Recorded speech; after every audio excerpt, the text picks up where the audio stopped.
Assalamualaikum warahmatullahi wabarakatuh. Alhamdulillah wassalatu wassalamu ala Rasulillah ma ba'du. Jamaah salat subuh Masjid Baitul Ma'mur yang dirahmati Allah Subhanahu wa taala. Subhanallah walhamdulillah Allahu akbar. Tentu sangat indah sekali jika subuh-subuh di hari biasa juga seperti ini kondisinya. Tentu kita semua berharap masjid-masjid kita dimanapun berada, musola, langgar dimanapun berada, akan ramai seperti ini setiap harinya. Ramai makmur dengan jamaah sholat subuhnya. Maka insya Allah itulah sebagai satu pertanda bahwa kemenangan Islam sudah ada di genggaman kita. Insya Allah kita harus berkomitmen bahwa sejak dari sekarang kita akan selalu meramaikan, memakmurkan sholat-sholat subuh kita di tempat-tempat di mana kita tinggal. Ada musola, ada langgar, ada masjid, kita ramaikan. Kita ajak semua saudara kita, handai tolan, untuk bersama-sama meramaikan masjid musola yang ada di sekitar kita. Baiklah jamaah yang dirahmati Allah Subhanahu wa taala, sebelum kajian dimulai kami mohonkan untuk bisa menyesuaikan tempatnya. Mohon maaf, area masjid kita yang sesungguhnya ini sudah cukup besar. Namun demikian karena antusiasme dari saudara-saudara sekalian yang dirahmati Allah SWT, sehingga masjid kita terasa sempit. Ini adalah merupakan satu pertanda, satu kebahagiaan buat kita semua. Mudah-mudahan kita bisa istiqomah untuk bersama-sama memakmurkan masjid musola yang ada di sekitar kita. Bahwa kajian kita pada subuh hari ini, alhamdulillah kita telah kedatangan seorang ustadz yang selama ini kita rindukan kehadirannya di Pulau Dewata ini. Alhamdulillah pada subuh hari ini sudah berada di tengah-tengah kita, yaitu beliau Al-Ustadz Adi Hidayat LCMA. Ini yang kedua kali di Masjid Baitul Ma'mur. Dan kepada saudara-saudara sekalian yang dirahmati Allah SWT, sebelum kajian dimulai, ada maklumat yang perlu kami sampaikan.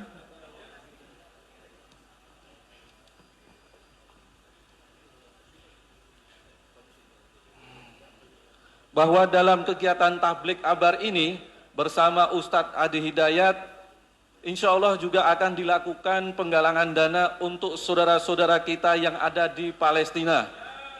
Insya Allah yang akan difasilitasi oleh teman-teman kita dari Lasnas Dewan Dakwah Bali. Untuk itu nanti insya Allah dana yang akan terkumpul selanjutnya akan disalurkan kepada saudara-saudara kita yang ada di Palestina. Untuk itu mari kita berikan infak terbaik kita untuk saudara-saudara kita yang ada di Palestina. Semoga Allah Subhanahu wa taala memberikan balasan pahala yang terbaik untuk kita dan keberkahan dan keberlimpahan atas rezeki untuk kita semuanya. Amin ya rabbal alamin. Baiklah saudara-saudaraku yang dirahmati Allah Subhanahu wa taala, untuk mempersingkat waktu, untuk itu kepada Al-Ustadz Adi Hidayat LCMA kami persilahkan.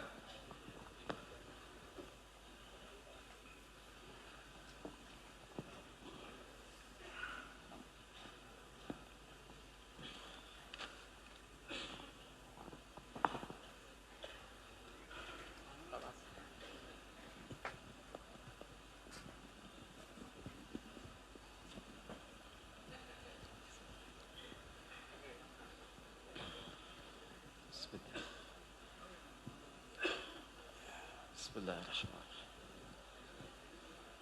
Pertama saya minta maaf duduk sedikit lebih tinggi dibanding jamaah sekalian. Tidak mengurangi kemuliaan Anda di hadapan Allah. Ini sekedar untuk terlihat saja. Bismillahirrahmanirrahim. Assalamualaikum warahmatullahi wabarakatuh.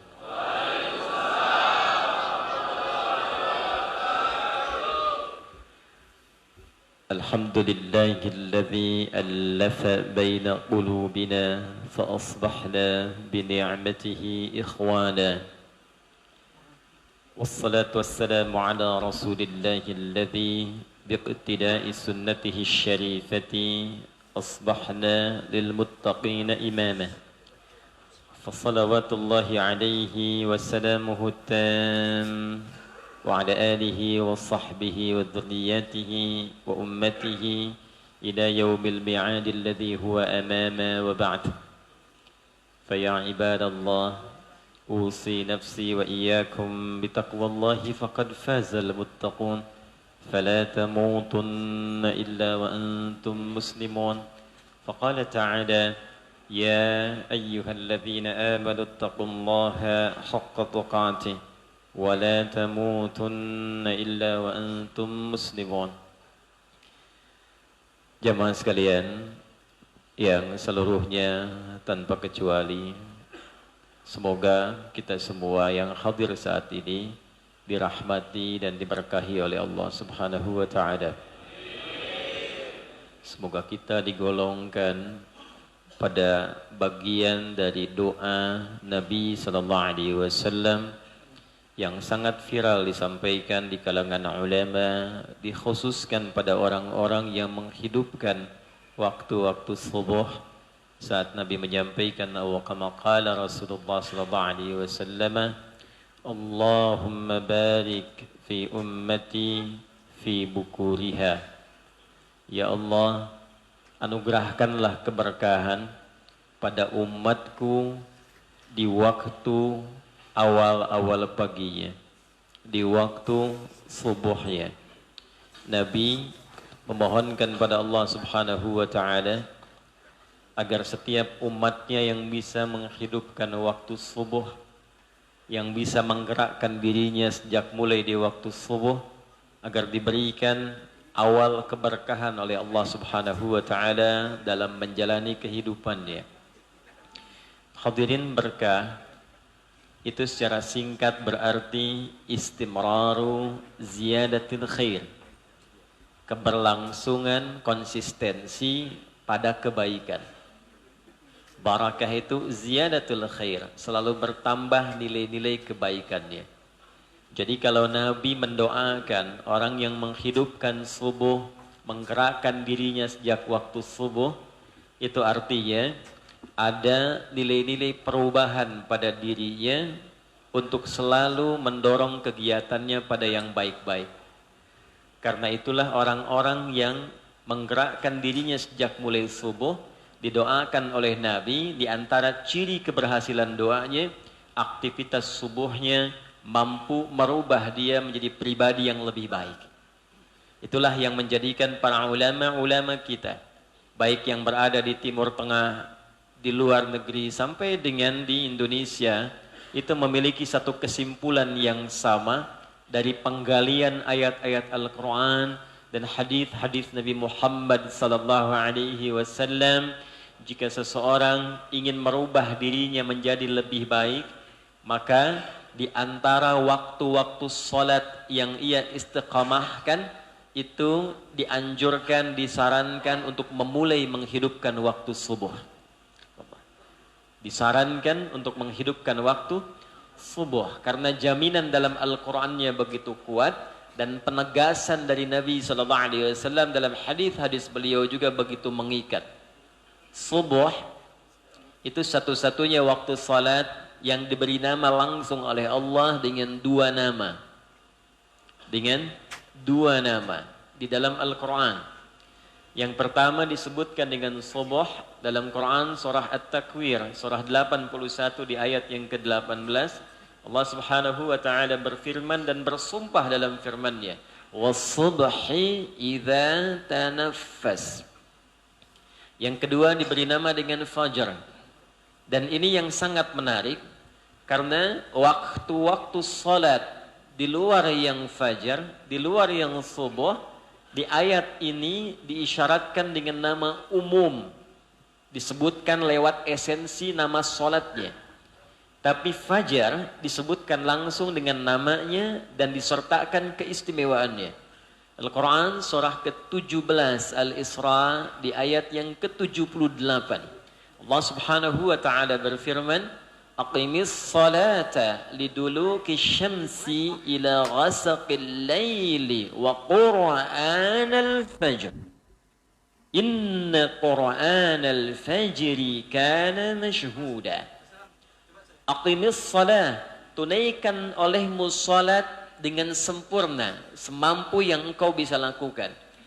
Diksi, kata pilihan yang menunjuk kepada perintah salat, yang bermakna salat ibadah dibuka dengan takbir, ditutup dengan salam. Di dalam Al-Quran itu umumnya seringkali disertai dengan turunan kata aqama yuqimu. Aqama yuqimu, yuqimuna, iqamah, aqim, aqimu. Kalimat salat pertama dalam Al-Quran Al-Baqarah di ayat yang ketiga. Alladzina yu'minuna bil ghaibi wa yuqimuna as-salah. Ayat 43. Wa aqimus salah wa atuz zakah. Surat Hud di ayat yang ke-11 misalnya. Aqimis salata tarafain nahar wa zulafan minal lail innal hasanati yudhibna as-sayyi'at. Quran surat 17 di ayat ke-78. Aqimis salata liduluqis syams. Aqim, aqama, yuqimu, yuqimuna, aqim, aqimu. Itu artinya berusaha menunaikan dengan sempurna. Berusaha menunaikan dengan sempurna sesuai dengan rukun, syarat dan kajian maknanya. Dan kajian maknanya. Jadi ketika Allah menyampaikan aqimis shalah, maka Allah menginginkan tunaikan salat jangan asal-asalan. Sekedar ditunaikan saja selesai. Karena nanti ada orang yang formalitas menunaikan salat, yang penting salatnya selesai. Kewajibannya terangkat. Tapi ada orang-orang yang mencoba menyempurnakan salatnya, sehingga kata Allah dalam Al-Quran surah keempat An-Nisa ayat 103, hal pertama yang terjadi pada dirinya pasca salat, dia merasa terkoneksi, tersambung, ingat Allah subhanahu wa ta'ala. Ingat, terkoneksi, tersambung, disebut dengan zikir namanya. Maka Allah sampaikan, فَإِذَا قَضَيْتُمُ الصَّلَاةِ فَاذْكُرُوا اللَّهَ قِيَامًا وَقُعُودًا وَعَلَى جُنُوبِكُمْ. Maka orang-orang yang telah berhasil menunaikan salatnya, fa, dia cepat, fa harfu atfin rabitin baina syai'aini bila hudud. Paham? Tidak. Fa, huruf rabat, menyambung dua peristiwa tanpa jeda. Peristiwa pertama salat, peristiwa kedua pasca salat ingat Allah. Jadi orang yang berhasil salatnya pasca salat, selepas dia salam, Assalamualaikum warahmatullahi wabarakatuh, salat yang telah dia kerjakan langsung mengoneksikan dia dengan Allah. Tersambung. Karena itulah kalau orang selesai salat merasa belum terkoneksi, maka pasca salat dia zikir. Zikir. Astaghfirullah, ya, beristighfar kepada Allah, karena tadi mungkin dalam salat ada bagian-bagian tertentu yang belum terkoneksi kepada Allah. Dalam Sunan Abu Daud, ya, disampaikan dari Nabi sallallahu alaihi wasallam, atau kama qala, sebelum salat kalau orang mulai akan bertakbir itu masih bisa fokus. Siap-siap dia. Maka diingatkan lewat iqamah, aqama yuqimu iqamah. Allahu akbar, siap-siap. Fokus.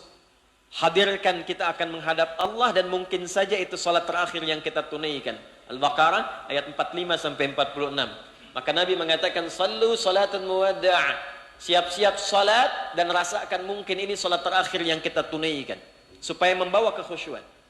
Namun sekhusyunya pasca takbir Allahu akbar, maka setan mulai bertugas. Ada 9 jenis setan yang patut diwaspadai. Nanti kalau satu masa kita mengaji lagi, kita insya Allah bahas fikih setan. Belum pernah dikaji kan ya? Di masjid ada setan khusus. Dan tugas pertamanya menggoda DKM masjid. Bukan jamaah, hati-hati itu ya. Kalau jamaah digoda, satu nggak datang, yang lain datang. Tapi kalau DKM-nya digoda, DKM-nya ribut, jamaah malas datang. Ya, nama setan masjid itu namanya khanzab. Di masjid dia goda, kalau DKM konsisten, mulai semua orang sholat digoda. Kapan dia mulai bergoda? Kama qala Rasulullah sallallahu alaihi wasallam, wa idza kabbara, maka jika seorang yang akan sholat musalli mulai bertakbir, maka dia mulai tugasnya. Faqala syaitanu udhkur kadza udhkur kadza. Maka ketika kita mulai bertakbir, Allahu Akbar, maka seketika dia mulai mengatakan, menanamkan dalam ingatan kita, ingat ini ya, ingat itu ya. Maka mulailah muncul ingatan-ingatan. Maka ketika Anda mulai bertakbir, yang tadinya tidak diingat, mulai muncul di kepala Anda, bagaimana status sendal saya nanti. Apakah pagi ini dapat sarapan atau tidak? Muncul semua yang tidak ingin kita ingat. Hatta la yash'ural musalli kam rak'atan yusalli, sampai nanti ditemukan orang salat tidak sadar berapa rakaat sedang menunaikan salatnya. Karena itulah kata Nabi, saat akan memulai salat, aqimis salah, berusaha menyempurnakan persiapan salat, memahami setiap bacaan-bacaan dan gerakan yang akan kita lakukan dalam salat. Al-Ankabut ayat 45, utlu ma uhya ilaika minal kitab. Ada baiknya kata Al-Quran sebelum memulai salat, pelajari dulu, pahami dulu setiap bacaan-bacaan dan gerakan yang akan kita lakukan dalam salat. Kenapa tangannya bertakbir begini? Kenapa bacaannya Allahu Akbar? Kenapa Abu Bakar As-Siddiq ketika mengatakan Allahu Akbar langsung menangis terseduh-seduh, merasakan nikmatnya kalimat Allahu Akbar, terbawa kekhusyuan dalam dirinya. Itu yang mengantarkan kita menikmati salat. Nah, itu disebut dengan aqim. Semua waktu salat yang lain hanya disebutkan dengan namanya salat. Aqimis salat. Tunaikan salat dengan benar, tunaikan salat dengan baik sesuai dengan petunjuk Rasulullah sallallahu alaihi wasallam dalam mengajarkannya. Khusus untuk salat fajar, subuh. Aqimis salata liduluki syamsi ila ghasaqil lail. Disebutkan, diurutkan zuhur, asar, maghrib, isya. Umum namanya. Tapi untuk subuh, fajar, wa qur'anal fajar. Ditambahkan di situ oleh Allah Subhanahu wa taala dengan kalimat Quran. Ada Al-Quran, ada Quran, itu berbeda. Al-Quran, firman Allah Subhanahu wa taala sebagai petunjuk berkehidupan yang diturunkan kepada Nabi Muhammad sallallahu alaihi wasallam dari mulai Al-Fatihah sampai dengan An-Nas, 30 juz, 114 surah, 6236 ayat. Tapi kalau awalnya kemudian kita tepikan, tinggal Qur'annya saja, maka Qur'an itu artinya mencakup semua bacaan. Saya ulangi, mencakup semua bacaan. Doa termasuk di dalamnya. Istighfar, permohonan ampunan termasuk di dalamnya. Harapan-harapan kebaikan termasuk di dalamnya. Termasuk rencana-rencana kegiatan yang kita siapkan untuk dilakukan di hari itu termasuk di dalamnya. Jika Anda, saya, kita menyusun kegiatan, rencana yang akan dilakukan di dalam hari yang akan kita jalani, itu orang Arab menyebutnya dengan subah. Dari kata asbah. Kaifa asbahta ya akhi? Bagaimana kabarmu di hari ini? Apakah engkau sudah punya rencana yang engkau siapkan untuk dilakukan di hari ini? Maka orang Islam sebelum tidur, malamnya dia evaluasi dulu kegiatan-kegiatan sebelumnya. Yang kurang diistighfari. Nabi kadang 70 sampai 100 kali istighfar. Sebagai contoh bagi kita umatnya. Lalu menyiapkan rencana esok hari. Apa yang mau dikerjakan besok? Fa idza faraghta fansab wa ila rabbika farghab. Disiapkan buat besoknya. Karena itulah saat kita bangun tidur, ya, hadis di dalam riwayat Sunan Abu Dawud nomor hadis 1367 dari sahabat Ibnu Abbas radhiyallahu taala anhuma qala, beliau menyampaikan saat menginap di rumah bibinya Sayyidah Maimunah radhiyallahu taala anha, menginap dan tidur di samping Nabi sallallahu alaihi wasallam, ingin melihat kebiasaan Nabi bangun tidur. Maka kata Ibnu Abbas radhiyallahu taala anhuma, kana an-nabiy sallallahu alaihi wasallam idza istayqadha min naumihi fajalasa ومسح بيده من أثر نومه فقرأ خواتم آل عمران فذهب إلى الشن المعلقة. Ditambahkan oleh Jundub bin Junadah dan Muadz bin Jabal radhiyallahu taala anhuma dalam hadis diriwayatkan oleh Al-Imam Al-Bukhari, lantas berdoa, alhamdulillahilladzi ahyana ba'dama amatana wa ilaihin nusyur. Adalah kebiasaan Nabi sallallahu alaihi wasallam, kalau bangun dalam tidurnya beliau duduk terlebih dahulu, menenangkan diri dulu, mengalirkan darahnya dengan sempurna.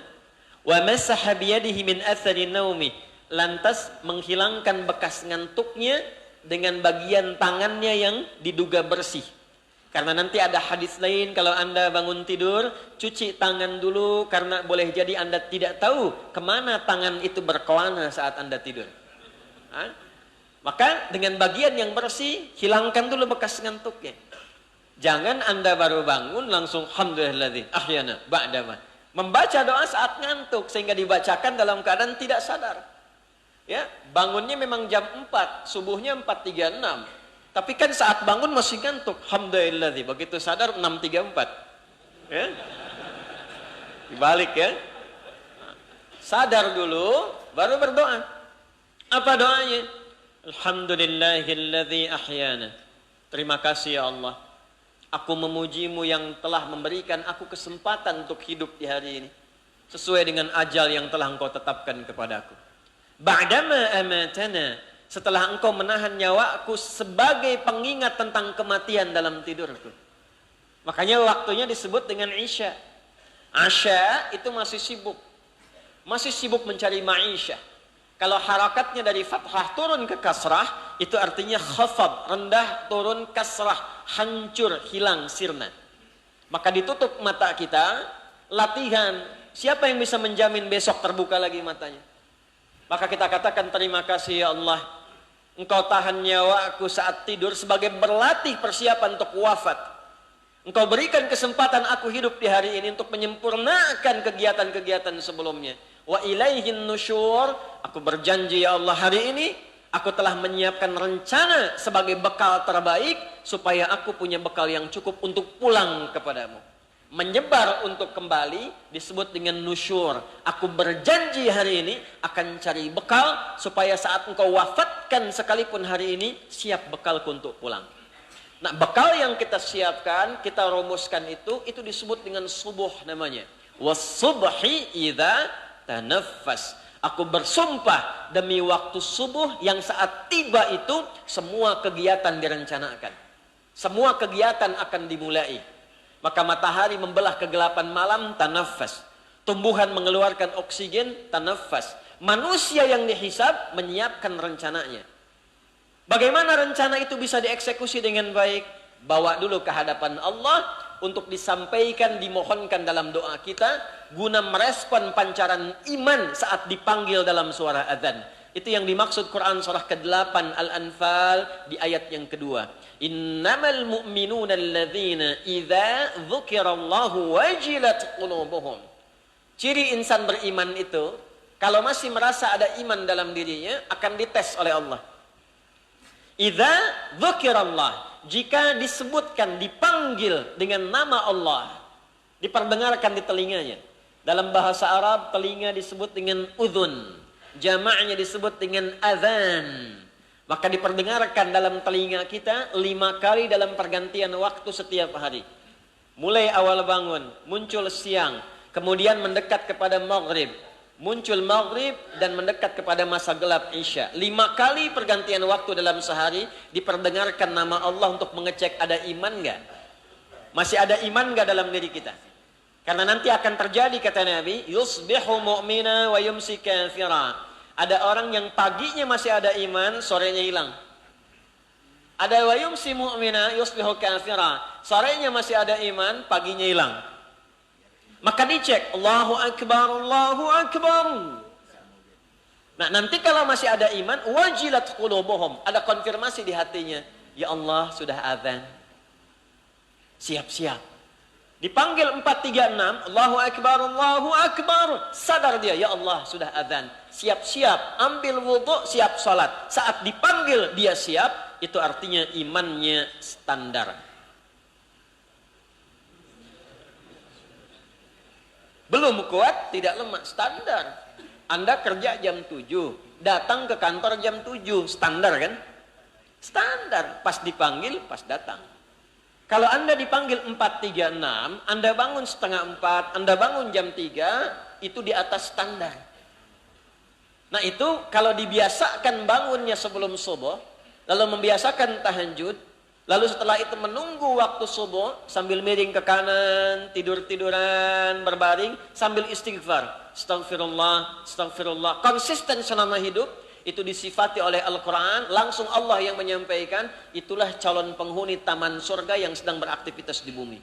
Itu ada di Quran surah ke-51 Adz-Dzariyat di ayat 15 sampai dengan ayat 18. Innal muttaqina fi jannati wa 'uyun akhidhina ma atahum rabbuhum innahum kanu qabla dhalika muhsinin kanu qalila minal laili ma yahja'un wa bil ashari hum yastaghfirun. Masyaallah. Faham? Tidak. Sungguh di antara orang takwa itu ada yang Allah siapkan akan masuk ke taman surga. Orang ini saat di dunia semua kegiatannya punya sifat ihsan. Ditandai mulai malam, sedikit tidurnya dia hidupkan malamnya untuk mendekat kepada Allah. Dia sholat tahajud, dia tunggu fajar, dia biasakan istighfar. Wabil ashari hum yastaghfirun. Jadi saking pentingnya waktu subuh itu, dibawa oleh kita istighfarnya, doanya, rencananya kita siapkan. Direspon lewat imannya. Allahu Akbar, Allahu Akbar. Maka rencana yang disiapkan tadi dibawa, respon. Merespon seruan dari azan itu bahasa Qur'annya disebut dengan fajar namanya. Ada fajar, ada infajar, ada fujur, itu beda. Kalau memancar secara fisik, Anda menggali air. Maka ketika digali, airnya keluar, itu infajar namanya. Al-Baqarah ayat 60, wa idzistasqa Musa liqaumihi faqulna dhrib bi'asakal hajar fanfajarat minhu 12 'aina. Infajar. 12 suku umatnya Musa minta kepada Nabi Musa alaihi salam, mohonkan kepada Allah supaya muncul mata air jumlahnya 12 supaya kami tidak rebutan. Maka diperintahkan oleh Allah, Musa, pukulkan tongkatmu yang kayu kepada batu untuk memberikan kesan kepada kita bahwa Musa seorang Nabi alaihi salam. Tongkat kayu pukulkan ke batu. Karena Nabi mukjizat, batu yang terbelah keluarlah kemudian 12 mata air. Anda punya tongkat emas, pukulkan ke batu, maka keluar 12 air mata. Pecah tongkatnya.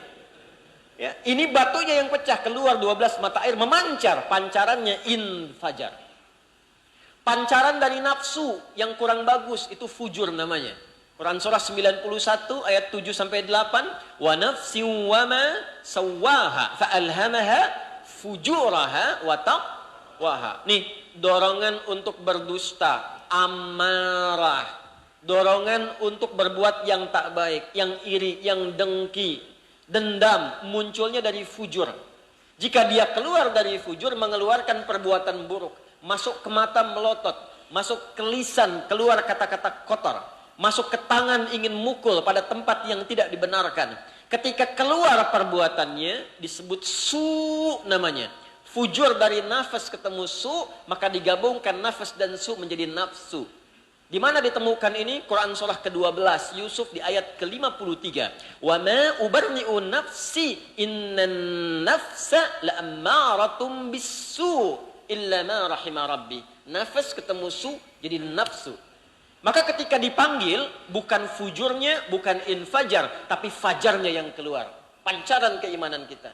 Itulah yang dibawa dalam catatan subuh lewat sholat.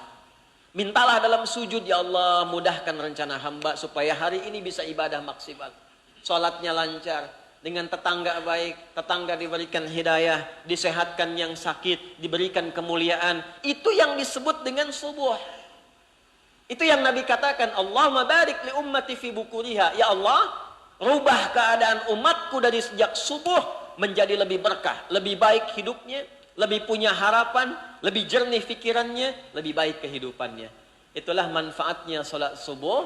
Kenapa kita datang subuh? Jangan sampai ada yang datang subuh belum punya rencana kegiatan yang disiapkan di hari itu. Jadi umat Islam itu baru bangun tidur sudah jelas agendanya. Jangan sampai berpikir nanti bagaimana jam 7 kerjakan apa, jam 8 ada di mana. Nah, itu belum subuh. Alhamdulillah.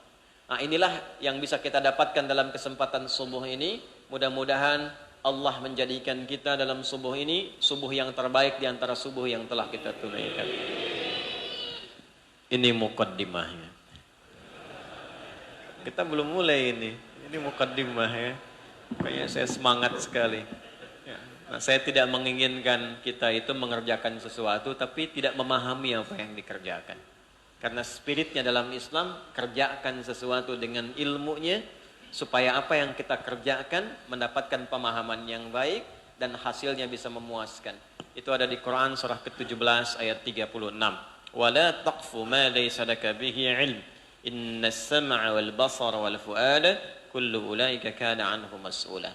Kerjakan segala hal dengan ilmunya. Anda cari dunia pakai ilmu. Bisnis ada ilmunya. Birokrasi ada ilmunya. Diplomasi ada ilmunya. Maka masa akhirat nggak disiapkan ilmunya. Maka sholat nggak belajar. Masa zakat nggak belajar. Masa umrah haji nggak belajar. Siapkan ilmunya. Seperti Anda mengejar dunia dengan ilmu. Dan yang bisa meneguhkan. Menyatukan kita dalam kebaikan. Ini Masya Allah yang datang luar biasa. Tapi kita diingatkan oleh Quran. Maaf, ini langsung dari Allah ya disampaikan. Apakah semua yang datang ini saling mengenal satu dengan yang lainnya? Apakah yang datang ini saling mencintai satu dengan yang lainnya? Cintanya karena Allah ya, bukan karena nafsu. Jangan Anda turun ke bawah, lihat akhwat langsung dicintai, bukan. Ya, bukan. Ada sifat-sifat yang diikat oleh Al-Quran. Ini yang terjadi di zaman Rasulullah SAW. Tidak ada orang datang ke masjid kecuali mengenal siapa yang datang. Tidak ada orang datang ke masjid kecuali semua hajat keperluannya selesai. Karena semuanya saling mengerti dan saling tolong menolong. Bukan sekedar orang yang dekat, tapi orang yang jauh pun dikenal. Ada orang namanya Sulaik. Bukan orang Madinah. Beliau berasal dari Ghatafan sehingga dikenal dengan Sulaik al-Ghatafani. Nabi sedang tausiah, sedang ceramah. Ada riwayat mengatakan sedang khutbah Jumat. Tiba-tiba datanglah Sulaik ini, masuk langsung duduk.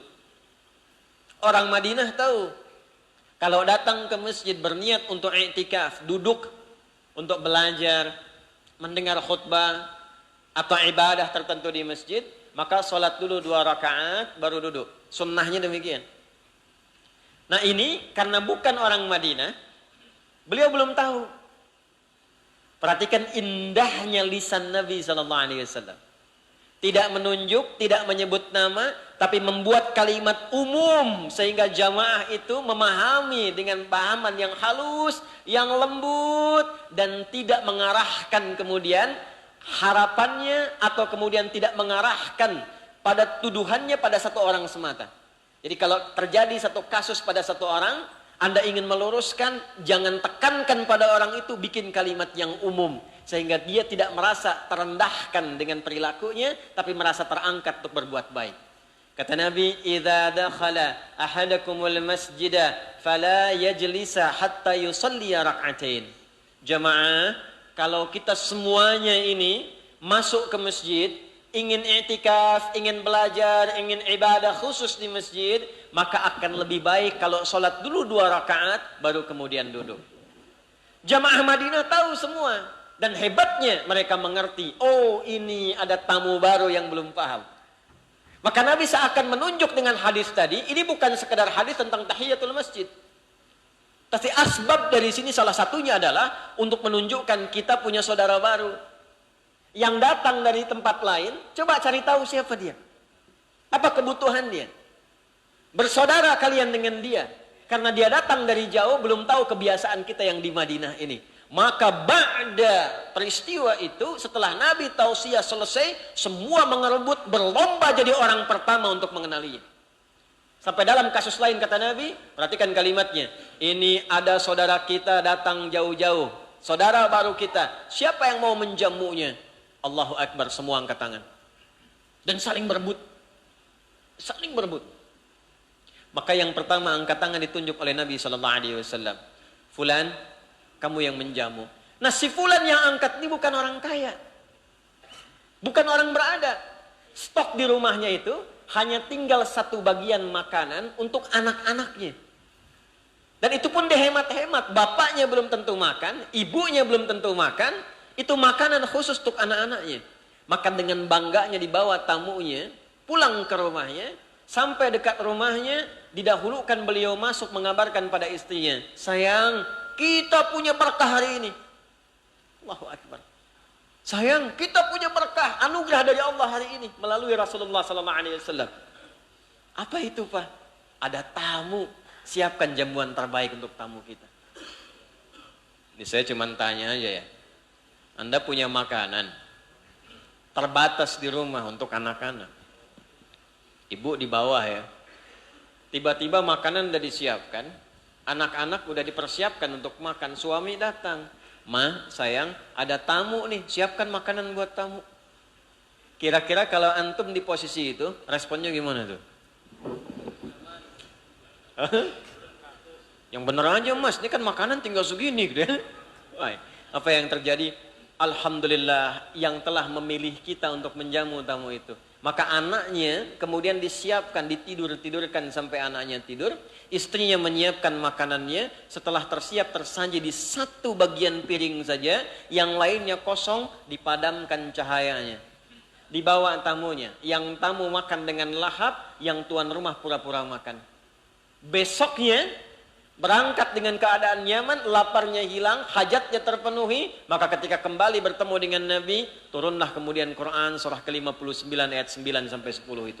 Wa yu'thiruna ala anfusihim walau kana bihim khasasah. Ada orang hebat di antara umat Muhammad sallallahu alaihi wasallam, walaupun dirinya punya kebutuhan terbatas, dia masih bisa berbagi. Di mana ayat itu sekarang? Duhai yang mengaku hamba Allah Subhanahu wa taala. Duhai yang mengaku umatnya Rasulullah sallallahu alaihi wasallam. Adakah satu ayat itu pernah kita praktikkan dalam kehidupan?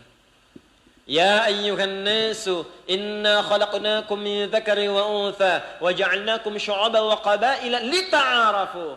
Tidaklah aku ciptakan kalian berbeda-beda, berasal dari tempat yang berbeda, kecuali untuk saling mengenal, saling mencintai, saling melengkapi. Di mana ayat itu sekarang? Kenapa yang kita temukan kemudian ada di antara yang mengaku satu jasad, sama-sama beriman. Allah mengatakan innamal mu'minuna ikhwah. Sepanjang mengatakan saya beriman, dia beriman, maka dia bersaudara. Di mana ayat itu sekarang? Kenapa tiba-tiba ada yang sholat di masjid yang sama?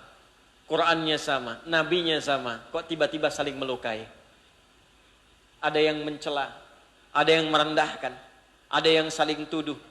Kata Nabi, ya'ti yaumal qiyamati bi salatin, di hadis Muslim, wasiyamin wa zakatin, akan datang di hari kiamat yang mengaku umatku, kata Nabi. Yang mengaku umatku, dia rajin salat, rajin puasa, bahkan dia rajin berzakat.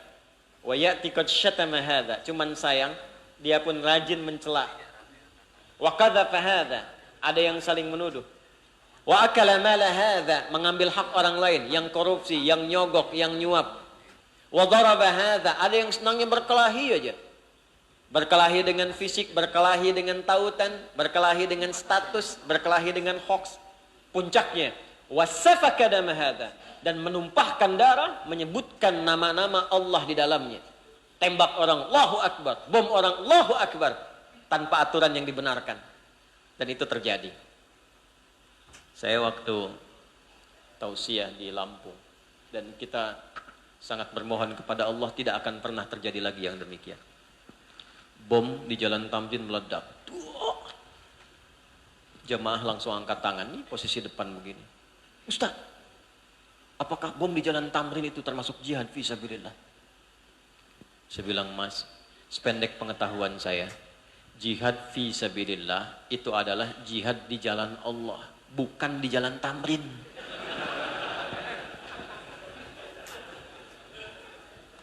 Nah, jadi kalau ada orang sholat kemudian dia mencela orang lain, maka kata Nabi, tu'khadhu hadza min hasanati wa hadza min hasanati.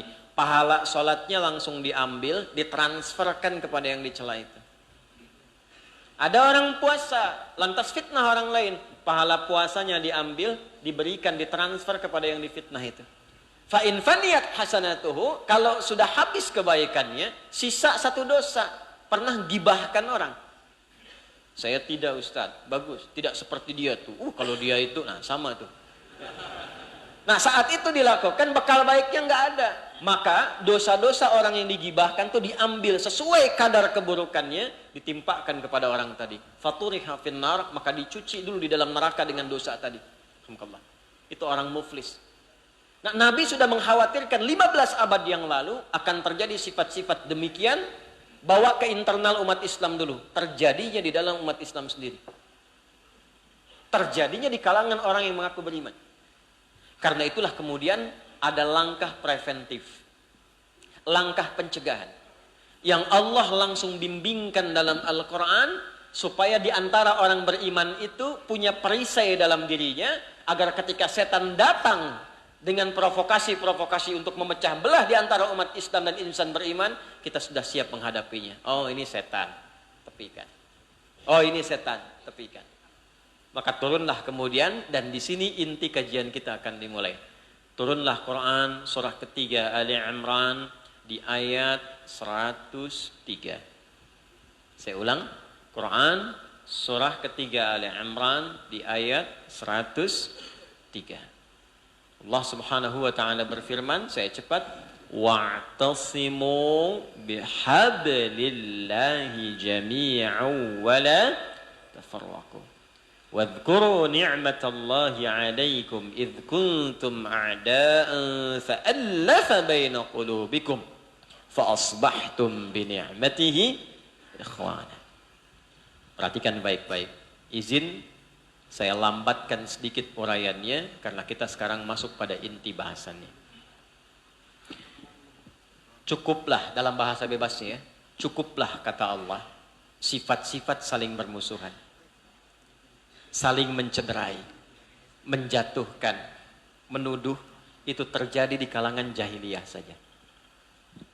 Karena aku kirimkan seorang Muhammad sallallahu alaihi wasallam itu untuk menyatukan, membawa kumpulan sifat-sifat kasih disebut dengan rahmat namanya.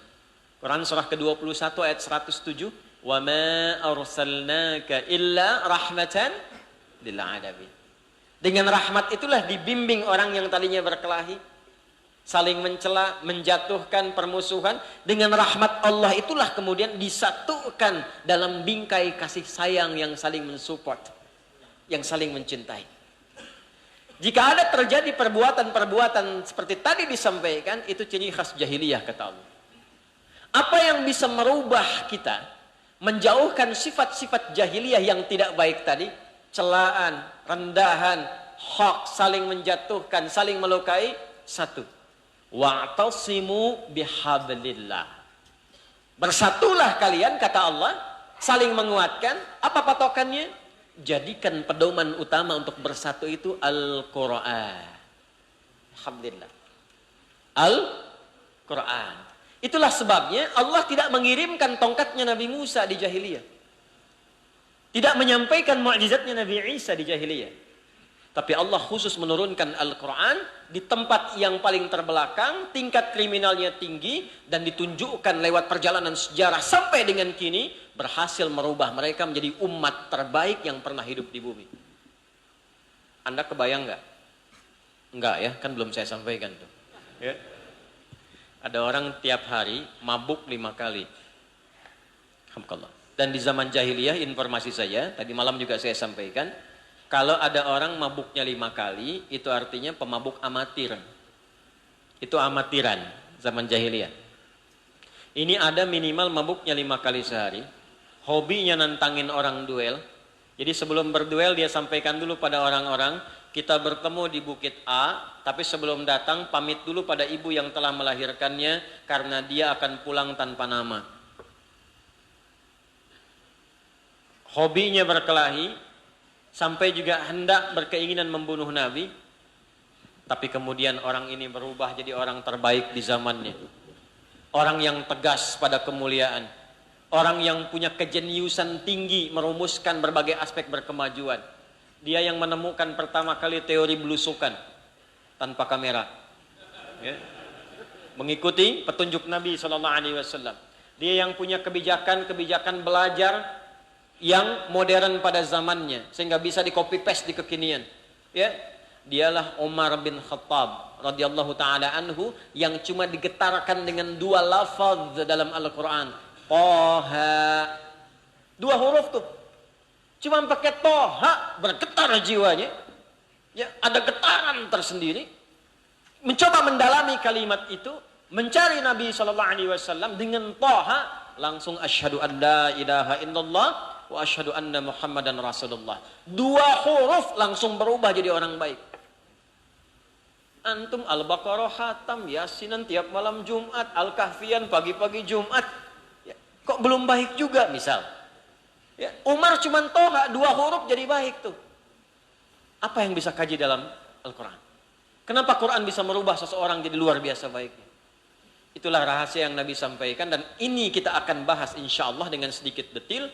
Tercantum dalam hadis riwayat Al-Bukhari. Ini rahasianya. Dan tolong jaga ini diantara kita saja ya. Al-Bukhari nomor hadis 5027. Imam Al-Bukhari menerima hadis ini karena beliau enggak ketemu Nabi. Maka beliau dapatkan hadis ini dari seorang bernama Hajjaj bin Minhal. Hajjaj bin Minhal menerima dari Syu'bah. Syu'bah menerima dari Alqamah bin Marthad. Alqamah bin Marthad menerima dari Sa'ad bin Ubaidah. Sa'ad bin Ubaidah menerima dari Abu Abdurrahman As-Sulami. Abu Abdurrahman As-Sulami menerima dari Uthman bin Affan radhiyallahu taala anhu. Uthman bin Affan radhiyallahu taala anhu menerima dari Nabi Muhammad sallallahu alaihi wasallam bin Abdullah bin Abdul Muttalib bin Hashim bin Abdul Manaf bin Qusay bin Murrah bin Kilab bin Ka'ab bin Ghalib bin Fihr bin Malik bin Nadar bin Kinana bin Khuzaimah bin Mudrikah bin Ilyas bin Nizar bin Mudar bin Ma'ad bin Adnan bin Addi bin Adri bin Muqawwam bin Nahur bin Tarikh bin Ya'rub bin Yasjub bin Nabit bin Ismail alaihi salam bin Ibrahim alaihi salam bin Azar atau bin Nahur bin Abir bin Kinan bin Arfakhshad bin Sam bin Nuh alaihi salam bin Mihlail bin Matushalah bin Kinan bin Anwas bin This bin Adam alaihi salam. Ya ulangi. Apa hadisnya? Qala Rasulullah sallallahu alaihi wasallam khairukum man ta'allama al-Qur'ana wa 'allama. Kita hormati dulu ya. Kita hormati dulu isyarat yang disampaikan oleh saudara-saudari kita di Bali.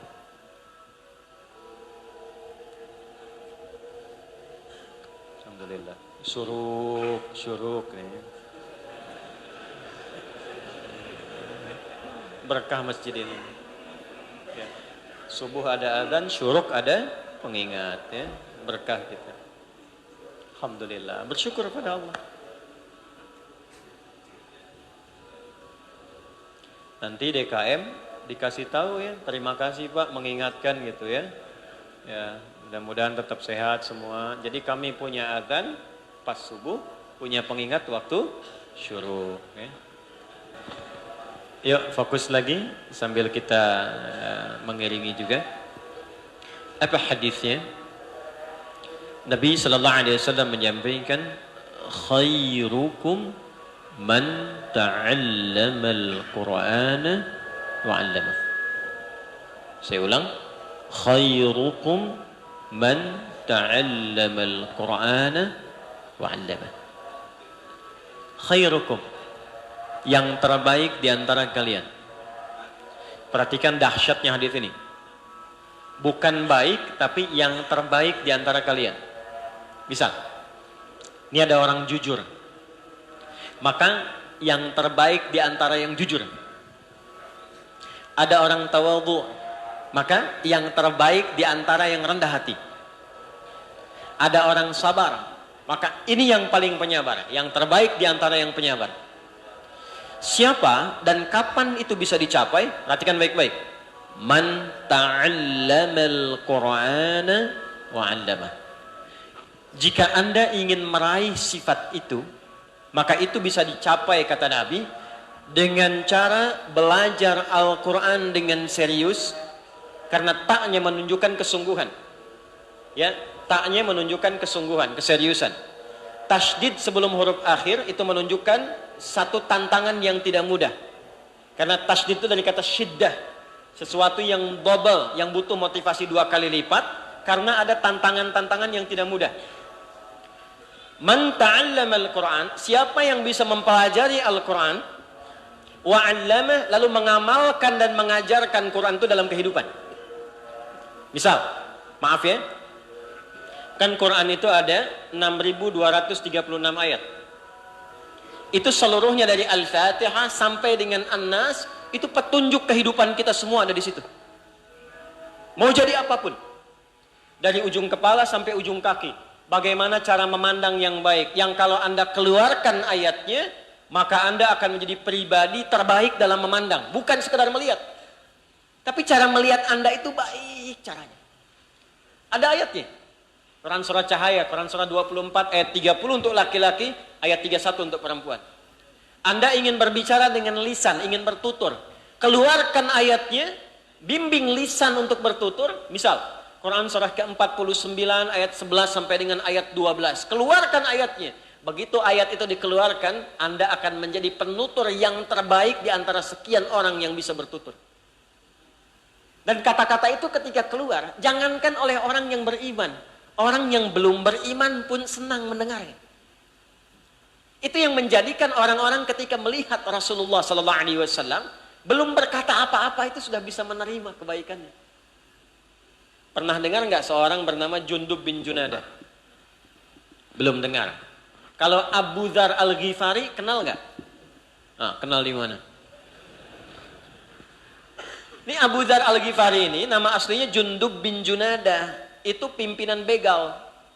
Asalnya dari kota Ghifar. Ghifar itu kampung begal, sekampung begal semua. Sekampung bukan satu dua, sekampung begal semua. Tiba-tiba ada siratan dalam dirinya untuk menanyakan pada dirinya, ini sampai kapan saya jadi begini? Apakah mungkin saya bisa jadi orang baik? Ini saya tekankan sekali lagi di hari ini, setelah malam saya sampaikan.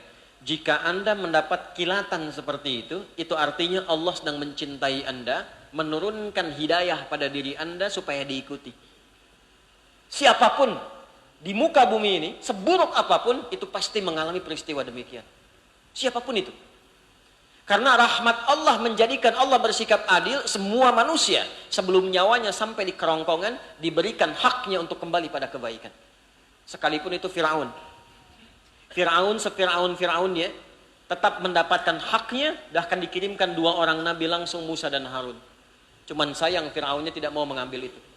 Nah, kita yang mendapatkan itu, maka praktekkan rumus Quran surah ke-29 ayat terakhir. Walladzina jahadu fina lanahdiyannahum subulana. Kalau ada getaran seperti itu, cepat ambil kata Allah. Karena saya ingin tunjukkan dan bukakan lebar-lebar jalan kebaikan untuk kembali pada kesalehan. Jundub mengambil itu, mendengar informasi ada seorang mengaku Nabi di Mekah. Didatangilah sosok Nabi Muhammad SAW. Belum bicara, belum apa-apa, melihat wajah Nabi. Senyumnya, ramahnya, berbeda dengan kebanyakan orang di jahiliyah pada masa itu. Itu baru lihat, sudah langsung merasakan kebaikan Islam dalam diri Nabi SAW. Tuturnya baru keluar, langsung mengucapkan asyhadu an la ilaha illallah wa anna Muhammadar Rasulullah. Coba Anda keluarkan ayat Quran, ditempatkan sesuai dengan tempatnya, ujung kepala sampai ujung kaki, praktekkan dalam kehidupan. Kata Nabi, dengan jaminan Rasulullah SAW, dia akan menjadi pribadi terbaik di zamannya. Al-Quran. Saya ulangi, Al-Quran. Dan disifati Nabi SAW dengan wa innaka la'ala khuluqin azim. Tafsirnya kata Sayyidah Aisyah radhiyallahu taala anha, perhatikan baik-baik. Ya, Nabi itu Qur'anun yamshi. Kana khuluquhul Qur'an. Ini Quran berjalan, kata Sayyidah Aisyah. Quran berjalan, jadi semua yang melekat pada Rasulullah ketika dipraktekkan itulah isi Al-Quran. Sehingga kita sebut apa yang melekat pada Nabi dengan nama sunnah. Apa itu sunnah? Sunnah itu artinya jalan yang diikuti, tapak yang diikuti. Kalau Nabi bicara, ikuti bagaimana cara bicaranya. Karena itu praktek langsung dari Al-Quran. Kalau Nabi menatap, ikuti cara menatapnya. Dari yang paling sederhana sampai yang paling kompleks. Nah, sifat yang dilekatkan pada sosok teladan, yang kalau diikuti menjadi teladan lagi kita yang mengikutinya, itu dalam bahasa Arab disebut uswah namanya. Apa namanya? Uswah. Satu-satunya manusia di muka bumi ini yang disifati oleh Allah langsung dengan uswah itu hanya Nabi Muhammad sallallahu alaihi wasallam. Jadi ada qudwah, ada uswah, itu beda. Kalau qudwah dia teladan, tapi belum tentu keteladanannya bisa diikuti. Yang kalau diteladani belum tentu kita jadi teladan, itu qudwah namanya. Tapi kalau uswah dia teladan, ketika diikuti maka orang yang mengikutinya seketika menjadi teladan dalam kehidupannya. Maka turunlah Quran surah ke-33 di ayat yang ke-21.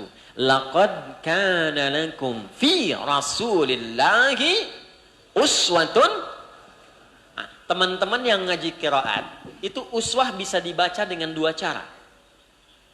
Bisa uswah pakai dhammah u. Bisa pakai kasrah i, iswah.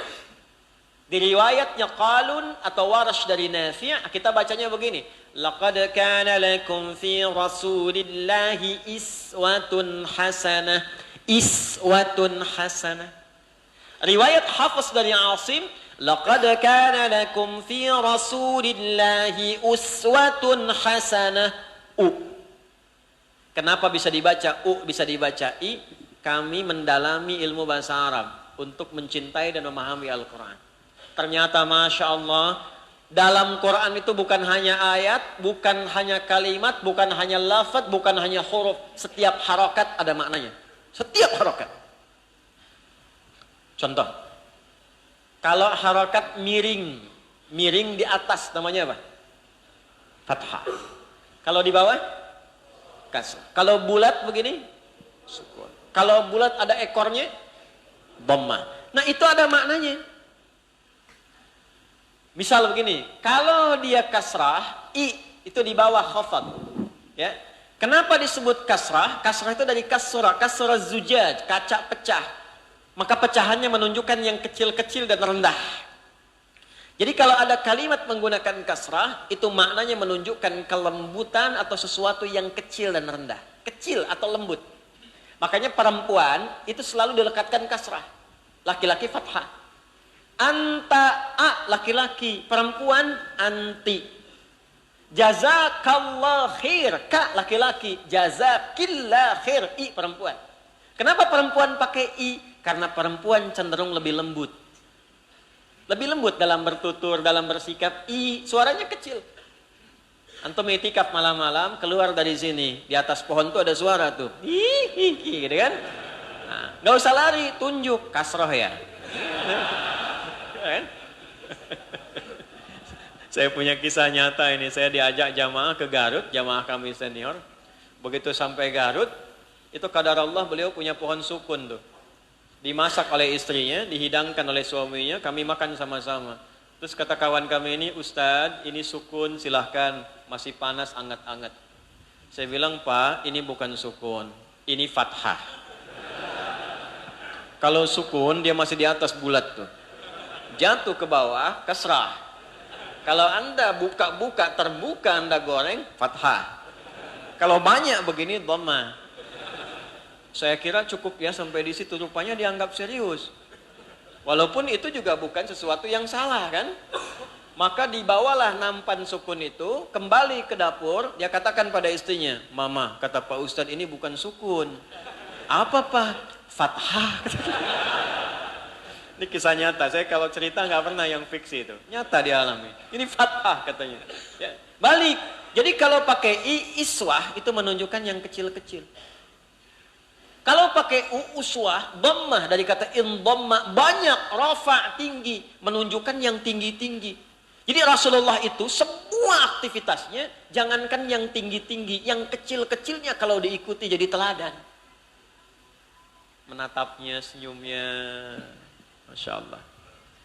Habib Umar bin Hafidh itu, kalau Anda ngaji sifat-sifat Nabi itu ya, itu paling gampang tuh lihat Habib Umar itu. Kalau lihat beberapa yang dipraktekkan oleh beliau tuh, itu kalau saya ngaji, oh Masya Allah itu mirip-mirip begitu. Makanya kalau senyum tuh senang ngelihat senyumnya. Itu senyum pada orang yang kelihatan soleh, pada orang yang taat, ahli maksiat, pejabat, orang biasa, senyumnya sama, nggak berubah, dan perlakuannya sama, sama. Itu baru senyum. Belum dipanggilnya, Rasulullah dipanggil Muhammad. Masya Allah, nengoknya sepenuh badan. Diberikan senyuman. Disapa dengan baik. Apa yang bisa dilakukan? Anas kecil dititipkan oleh ibunya Malikah. Datang ke Rasulullah dikatakan, ya Rasulullah, anak ini begitu cekatan, bisa membantu Anda. Nabi tahu. Mohon jadikan ia pembantu Anda. Diambil oleh Nabi, bantu. 20 tahun bantu Nabi. Ya, dikonfirmasi oleh sahabat, selama menjadi asisten Nabi, apa yang Nabi mintakan kepada Anda? Kata Anas, tidaklah saya membantu Nabi, kecuali Nabi lebih dulu mengatakan, ya Anas, hei Anas, apa yang bisa saya bantu?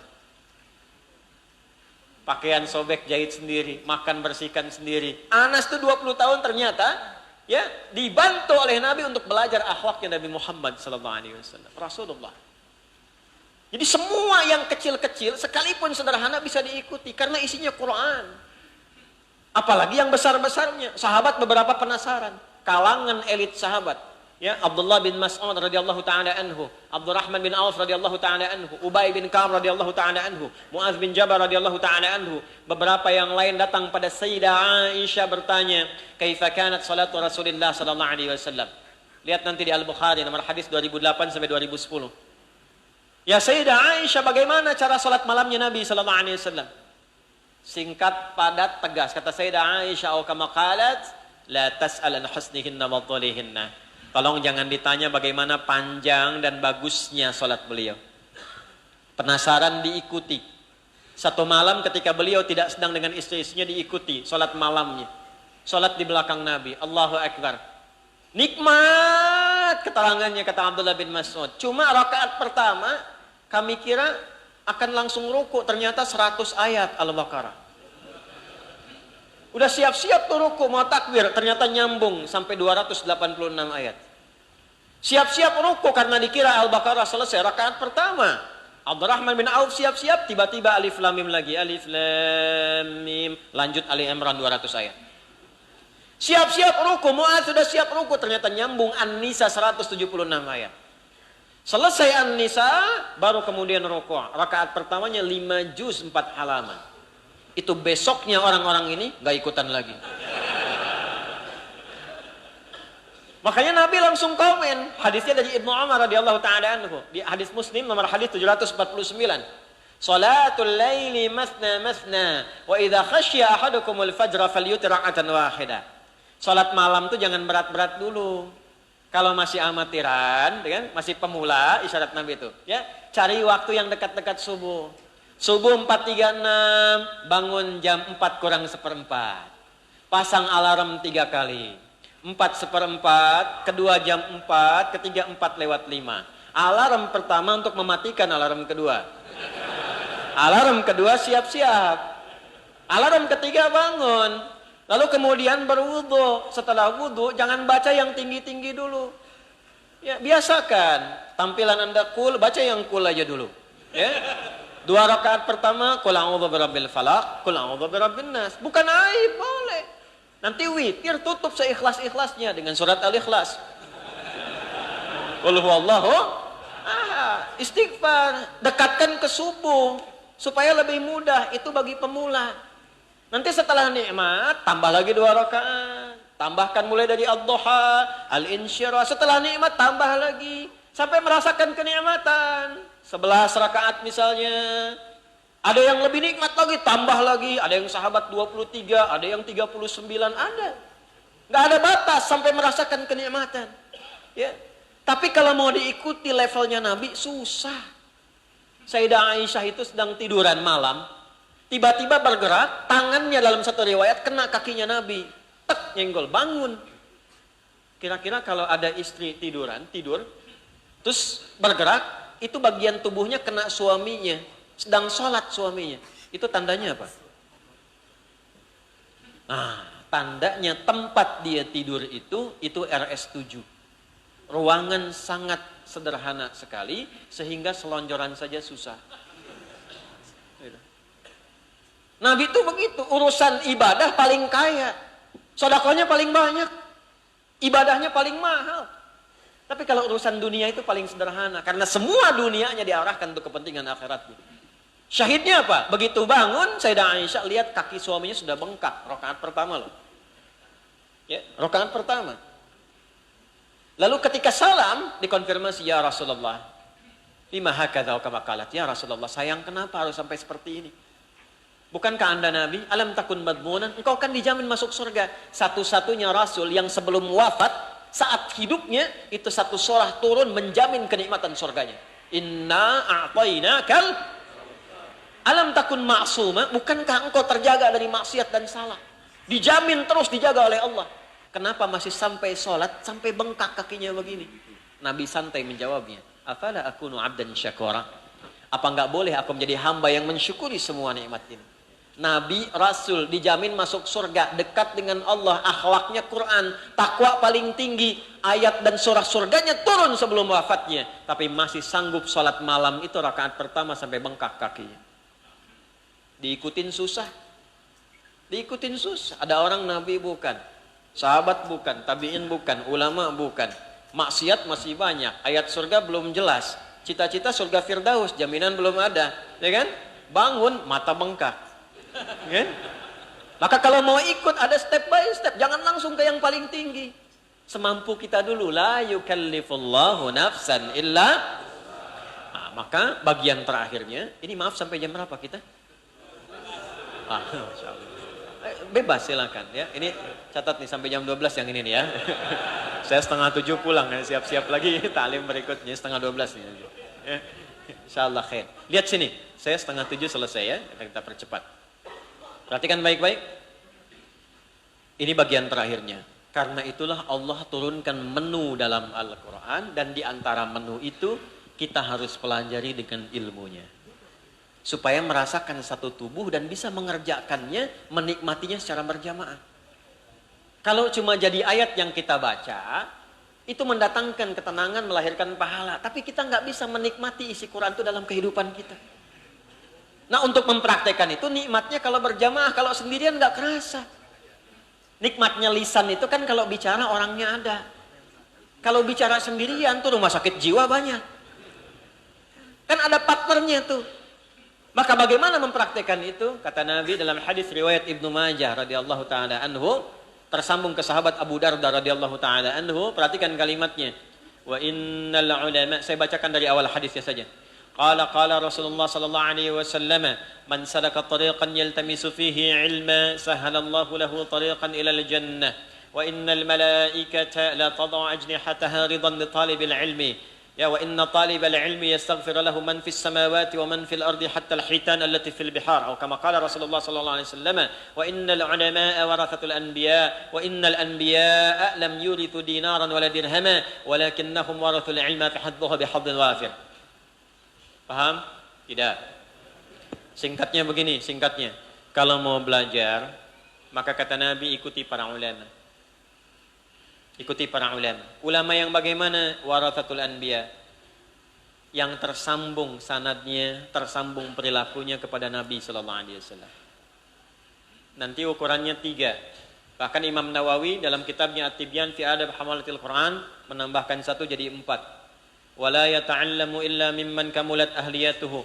Janganlah ada seorang belajar kecuali 1 pada orang yang pakar di bidangnya. Belajar tafsir, ngaji ke guru tafsir. Ya. Belajar hadis, ngaji ke guru hadis. Belajar fikih, ngaji ke guru fikih. Dan ustadznya pun demikian, kalau sudah tahu di bidang fikih, ngajar fikih, jangan paksakan ngajar tafsir. Sebelum berangkat buka Google dulu gitu kan. Nah, itu nggak akan optimal. Atau lihat YouTube dulu, dipakai rumusnya taba ya tubuh YouTubean, ya kan? Fasbaka yu Facebookan, kan? Nggak nyambung jadinya tuh, terlalu mepet waktunya. Ya. Kemudian yang kedua apa? Wa hasunat akhlaquhu. Perilakunya baik. Ilmunya bagus, tapi lisannya penuh dengan caci maki. Maka yang turun pertama kali apa? Itu pasti yang turun adabnya dulu. Akhirnya jadi murid yang pintar, tapi akhirnya pintar untuk saling berdebat. Pintar untuk saling menembak. Dan itu isyaratnya sudah lama akan terjadi demikian kata Nabi itu. Orang yang belajar dan dia menjadikan amunisi dari pengetahuan itu untuk melukai saudaranya sendiri. Padahal mungkin ilmu yang dipelajari baru terbatas. Yang ketiga apa? Hubungannya dengan Allah dekat. Itu nanti ditafsir di Quran surah ke-35 di ayat ke-28 di ujungnya. Innama yakhsyallaha min ibadihil ulama. Kedekatannya dengan Allah tinggi, ibadahnya rajin, sehingga dia takut dengan Allah. Kalau bicara takut, hati-hati. Jangan sampai dalam kalimatnya ada kalimat-kalimat yang tidak Allah sukai. Tidak Allah ridhai. Dia jaga lisannya, jaga perilakunya, jaga akhlaknya. Nggak mudah keluar di lisannya kata-kata kotor. Nggak mudah. Ya, yang terakhir dia praktekkan apa yang dia sampaikan dalam kehidupannya semampu dirinya. Ya, ada guru kami itu, saat saya datang dia katakan begini, beliau katakan, "Nah, nanti engkau akan mengajar. Kalau siang engkau mengajar, tatap wajah-wajah engkau ajar itu dengan tatapan rahmat. Lalu malam engkau bangun, mohonlah kepada Allah dalam sujudmu, supaya Allah merahmati setiap wajah yang engkau tatap itu, dan siapapun yang datang dalam pengajian yang engkau lakukan. Mintakan rahmat kepada Allah supaya Allah muliakan mereka. Sayangi mereka, berkahi keluarganya, menanamkan hidayah dalam jiwanya. Dan jangan minta apapun kecuali keridhaan Allah subhanahu wa ta'ala." Itu amanat guru saya pertama kali ketika pulang ke Indonesia. Dan itu luar biasa. Nah, bila ditemukan ulama-ulama seperti ini dengan 4 sifat kejar, maka apa yang akan mereka sampaikan? Mereka akan buka hikmah dari keluasan Al-Quran yang kita dapatkan dengan 2 cara. Inilah yang akan kemudian saya tutup ta'lim kita di kesempatan pagi kali ini. Sifat Al-Quran ketika akan diteladani, itu punya 2 hal. 1, Allah akan turunkan pedoman yang sifatnya dengan bacaan yang sama, dengan cara yang sama. Jika hamba Allah dinilai oleh Allah mampu melakukannya seluruhnya tanpa kecuali. Contoh, dalam ibadah ritual misalnya, dalam sholat. Jadi ketika kita takbir, baik itu mengangkat tangan, maaf saya berdiri, mengangkat tangan sejajar dengan bahu begini. Ya, hadis riwayat Al-Bukhari nomor hadis 757, di hadis Muslim nomor hadis 397 dari sahabat Abu Hurairah radhiyallahu taala anhu, tokoh yang menjalaninya namanya Khalad bin Rafi Az-Zuraiqi. Bisa begini, bisa riwayat An-Nasai di sini. Tapi ketika Anda mengangkat, lalu di Abu Daud dikatakan qala Rasulullah sallallahu alaihi wasallam fayaqulu, maka dia berkata Allahu akbar. Perhatikan, kalimat Allahu akbar itu 1 lafaz, 1 bacaan, 1 cara. Karena itu walaupun nama Allah itu banyak, 99 nama sifat yang menyertai rahmatnya, ya, tidak ada orang bertakbir menyebutkan selain Allahu akbar. Oh, saya bosan Ustaz, nama Allah kan banyak. Oh, saya mau pagi ini mau Allahu Razaq. Bid'ah. Bid'ah. Karena menyalahi ketentuan yang sudah paten yang diajarkan Nabi SAW. Dan itu diajarkannya 1 cara, 1 bacaan. Karena semua bisa melakukan itu. Tapi ada yang saat Nabi menerima itu dari Allah, diberikan beragam bacaan, beragam cara. Karena Allah menilai enggak semua umatnya Nabi Muhammad bisa melakukan dengan 1 cara yang sama. Hikmahnya apa? Karena ternyata 1, ada secara geografis tempat tinggalnya beda-beda, membentuk karakter yang tidak sama. Dari suaranya saja sudah berbeda. Maka di Arab zaman Nabi SAW sampai sekarang, ada suku-suku berdasar tempat tinggalnya, kalau mengucapkan huruf saja beda bunyi keluarnya. Misal, ada yang ketika diucapkan a, yang ini suku nggak bisa, katanya. Anta, ente. Ana, ani. Madrasah, kaifa haluk, kaifa halak. Mungkin Betawi dari situ tuh belajarnya, ya. Ada bagian itu. Sekarang wilayahnya misalnya di Syam, tuh banyak Syam. Syam itu 4 negara sekarang, ya. Ada Lebanon, ada Yordania, kemudian ada Syria, ada Palestina. Itu ada itu. Maka turun riwayat ketika Quran turun yang pakai Ya, nanti dipopulerkan oleh seorang imam namanya Khalad, ya. Imam ini nanti punya 2 orang murid, ya, punya 2 orang murid. Nanti 2 muridnya ini mengajarkan riwayat menggunakan ya. Wadduha, maka bisa dibaca dengan wadduha. Ya, ada Khalad dan Khalaf. Wadduha hafaz dari Asim. Wadduha pakai imalah. Wadduha wallaili idza saja ma wadda'aka rabbuka wa ma qala. Pakai A. Ada suku yang nggak bisa pakai A, bisanya. Itu dipaksa-paksa sampai kiamat kurang 2 hari, susah. Sehari lagi sadar bahwa kita nggak bisa paksa orang. Fadzakir innama anta mudzakir lasta alaihim bimusaitir. Maka Allah turunkan ya Muhammad, di riwayat pakai E. Maka suku itu membacakan pakai E. Wadduha wallaili idza saja ma wadda'aka rabbuka wa ma qala walal akhiratu khairul laka minal ula wala sawfa yu'tika rabbuka fatarda. Anda senyum ketawa, saya membacakan A di tempat E saat di Tripoli. Wadduha, cekikikan. Apakah maknanya berubah? Tidak. Karena ini hikmah dan fitrah kehidupan. Anda di sini katakan sepeda, ke Medan sepeda. Apakah barangnya sama? Sama. Cara bacanya beda, cuman cara mengeluarkan katanya berbeda. Barangnya sama, cara mengungkapkannya berbeda. Sepeda, sepeda, sama. Cicahum, cicaheum, sama. Tempatnya sama, keadaannya sama. Kenapa? Karena tidak semua manusia bisa melakukan dengan cara yang sama. Ada yang bisa dengan sin, ada yang bisa dengan sad. Ihdinas siratal mustaqim, ihdinas siratal mustaqim. Nggak bisa pakai sin, bisanya sad. Yang hebat, ada yang nggak bisa sin, nggak bisa sad, bisanya zai. Ihdinas siratal mustaqim. Maka bisa dibaca dengan 3 cara. Pakai sin, pakai sad, pakai zai. Saya saat talaqi di Tripoli, di Libya, ngambil satu riwayat, guru kami cerita. Ya bunaya, anakku katanya. Ada 2 murid tuh, dua-duanya hafal Quran. Satu riwayat hafaz, yang satu menggunakan riwayat qalun. Yang hafaz pakai sad, ihdinas siratal mustaqim. Yang qalun pakai sin, ihdinas siratal mustaqim. Dua-duanya 30 juz. Cuman mereka itu belajar pada syekh yang sama, tapi belum menggali yang lain. Akhirnya ketika ketemu ribut. Ente salah, yang benar pakai sin. Kamu yang salah, harusnya pakai sod. Sin, sod, sin, sod. Akhirnya mengadukan kepada gurunya, pada syekhnya. Syekhnya bijak sekali. Maya bunai ikra, anakku kenapa? Kamu coba baca. Ihdinas siratal mustaqim, pakai sad. Hasbuk, cukup. Bunai ikra, kamu anakku baca. Ihdinas siratal mustaqim, pakai sin. Hasbuk, cukup. Antum mukhtian. Anakku, kalian berdua salah. Yang benar pakai zai. Ihdinas siratal mustaqim. Gurunya dengan lembut ingin mengatakan, kalau baru belajar satu ilmu, walaupun banyak, jangan saling menyalahkan dulu. Karena boleh jadi ada ilmu-ilmu yang lain yang saling melengkapi untuk memudahkan amalan yang dilakukan. Nah, maka nanti dalam Quran itu, turunannya, itu ada amal-amal yang sifatnya saat dikerjakan beragam. Cuman acuannya tetap, cara mempraktekannya, lihat keterangan ulama yang tersambung pada Nabi SAW. Itulah sunnah. Nah, keragaman inilah yang disebut dengan manhaj namanya. At-tariqul wadih.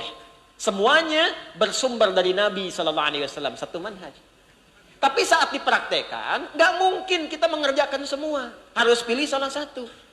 Contoh, tadi imam ya, semoga Allah berkahi imam kita, muliakan kedua orang tuanya. Bacaannya bagus ya, mudah-mudahan konsisten.